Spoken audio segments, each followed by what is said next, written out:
Então, o tema do artigo que eu escolhi para apresentar é a função subescapular após artroplastia total do ombro, eletromiografia, ultrassom e correção clínica. Me chamo Eliane Cândido da Silva, a disciplina é Cinesiologia e Biomecânica, com o professor Carlos Leandro Tigerman. Os dados de identificação do artigo foi publicado pela revista Elsevier, postado, editado na forma final por J. Schroeder e Boxerg em 2016. Os autores Andrea H. Horn, CCRPA Christopher S. Ollenbeck, PHDC Donald J. Fleming, MDD Millie J. Hornari e Doi. Os objetivos principais desse estudo foi documentar a atividade de eletromiografia do subescapular após artroplastia total de ombro e correlacioná-la com achados clínicos e ultrassonográficos. Como metodologia, o estudo incluiu 30 pacientes com pelo menos 1 ano de média de 2 a 1 ano de cirurgia. Estado após artroplastia total de ombro, abordado através de um procedimento cirúrgico de tenotomia do subescapular padrão. Os pacientes retornaram para um exame físico, avaliação de ultrassom e avaliação eletromiográfica. Os pacientes também responderam a pesquisas pós-operatórias, que foi então o questionário American Shoulder and Ebook Service, o Simples Shoulder Test, e 12 itens. Shoulder Form Health Survey.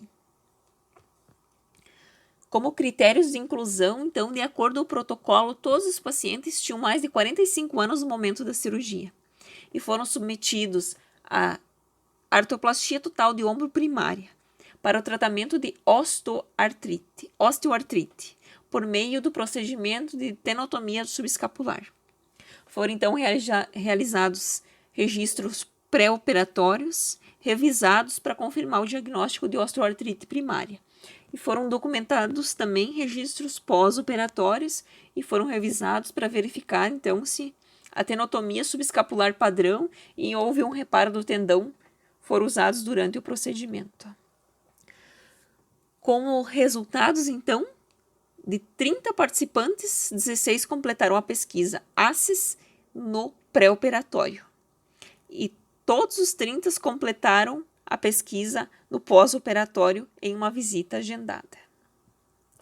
Aqui, então, na tabela 1, a gente pode observar ali o número de pessoas 16, número de pessoas no pós-operatórios 30, o ACES 45,3, então foi a pontuação, pós-operatório teve um aumento para 76,8, SST 3,9, houve um aumento significativo para 9, SF12 de 33,9, houve um aumento no pós-operatório para 42,8.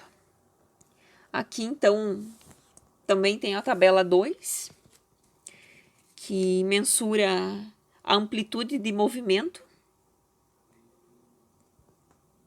em graus. Então, a elevação média para frente melhorou para 108 graus, teve uma variação de 70 a 150 graus no pré-operatório. E no pós-operatório, para 146 graus. Teve uma variação de 110 graus a 180 graus. A rotação externa ativa lateral melhorou em todos os pacientes. A média da rotação externa pré-operatória foi de 27 graus e a variação de 60 graus. A média pós-operatória mediu 59 graus, teve variação de 20 a 85 graus. A rotação interna pré-operatória foi documentada em 20 pacientes, sendo que 14 deles não conseguiram alcançar mais longe do que a nádega. Todos os pacientes, exceto 6, tiveram melhora de sua rotação interna em pelo menos um nível. O restante teve o mesmo grau de rotação antes e após a cirurgia.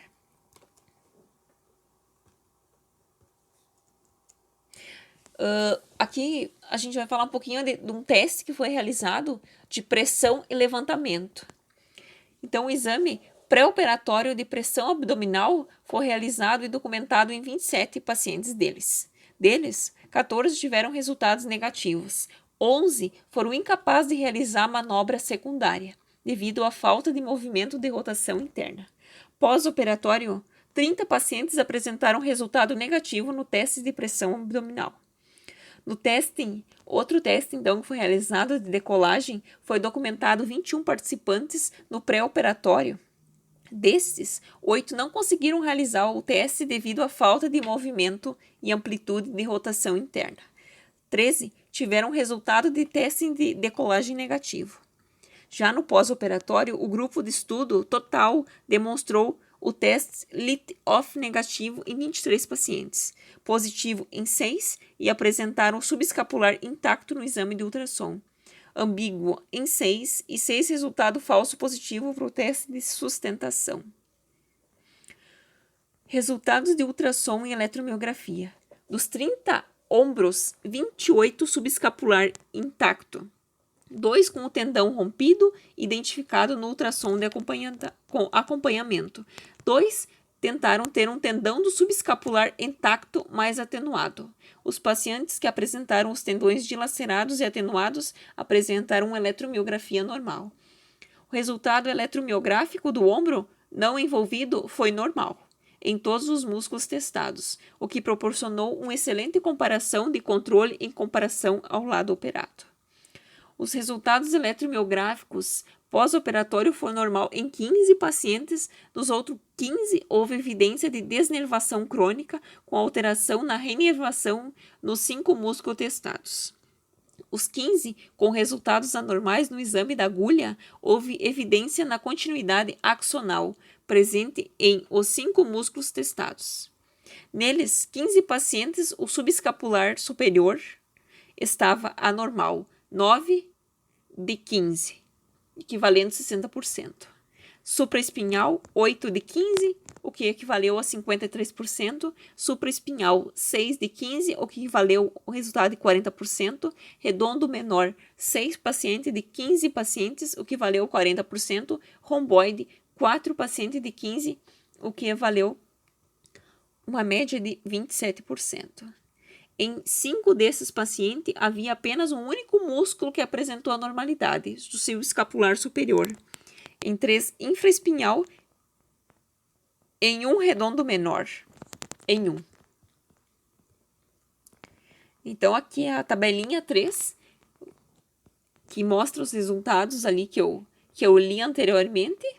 O subescapular superior, 9 pacientes, o que valeu a 60%, infraespinhal 8, que valeu 53%, subescapular 6, 40%, redondo menor 6, que valeu 40%, e romboide 4, que valeu 27%. Conclusão. Então, podemos mostrar com a avaliação da eletromiografia que o músculo subescapular permanece inervado e contrátil 1 ano após a cirurgia. O subescapular apresentava evidência de denervação e reinervação crônica em até 30% dos casos, com acometimento isolado em 10% dos casos. É possível que a disfunção do subescapular antes de 1 ano após a cirurgia esteja relacionada à desnervação.